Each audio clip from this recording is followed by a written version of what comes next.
So you're a tough individual that doesn't get scared of much. Well, there's a forest in Transylvania, Romania, that locals say makes even the most bravest of heart run out, cowering with fear. From strange disappearances to figures watching you from the trees, get ready, because today we're taking a look at the hoia baciu forest. And if you're scared easily, I would click off now. Our story begins back in the 15th century with an individual named Vlad Tepes. Vlad was the ruler of Romania at this time, and he quickly earned the name Dracula, which means son of the devil. This name was well earned though due to his violence in protecting his land. What he would do is he would take enemies and impale them onto sticks, in which he would put them on display surrounding his border, leaving them to rot. Also, as a side note, Vlad was the inspiration behind Bram Stoker's creation of Dracula the Vampire. One can imagine though, with all this pain and suffering present through all these years, that this would create a whole lot of negative energy, staining the land forever, and opening up this forest to something dark.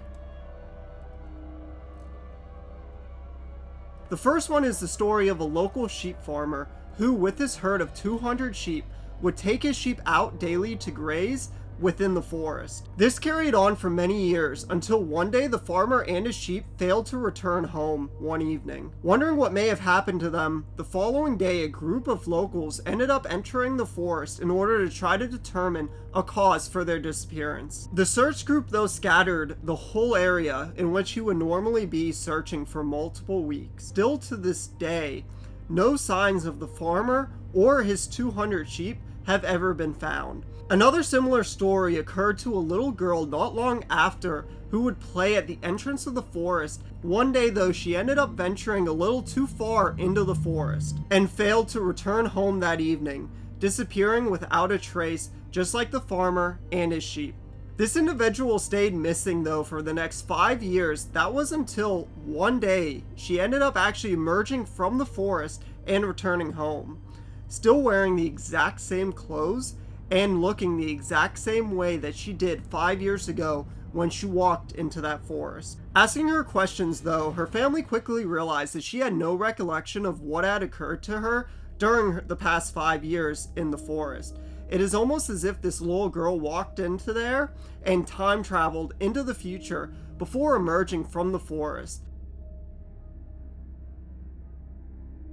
Locals have also been reporting that for many years you would hear screams and witness shadow figures walking throughout the forest at night, so much so that if you ever decided to carry out your own investigation within this forest, chances are you're going to be doing it alone, as no locals are willing to enter the forest after sunset. This is due to the fact that there have been red orbs of light captured and witnessed deep within the forest at night. The strange thing about these lights though is that they are typically glowing red and are said to follow you until you exit the forest. Some brave researchers wanting to know the source of these lights have proceeded to chase after the lights when they see them during their investigations, all of which report the same thing, that after they report the lights will always vanish with no obvious sign and source of the lights present.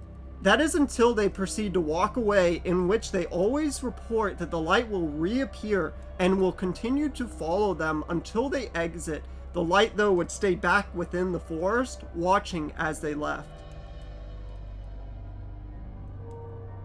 If you continue to walk deeper into the forest, you're going to notice that there is a huge clearing in the shape of a circle within the center of the forest. This clearing is widely known as to be the hotspot of all the paranormal activity recorded within the forest. The strangest part though about this clearing is that there is no trees or no plant life that is able to grow within it. It is almost as if the ground that makes up this area is part of a dead zone. It is said that this area is a portal to the other side and is where all of the screaming and ghostly sightings are originating as the entities pass to and from the forest. If you continue to walk around, you'll also notice that the trees within the forest grow in extremely weird shapes. It is worth noting here that scientists have conducted many investigations into this forest. No clear explanation has ever been presented for why these occurrences happen. So this leaves the final question. Would you ignore the warnings?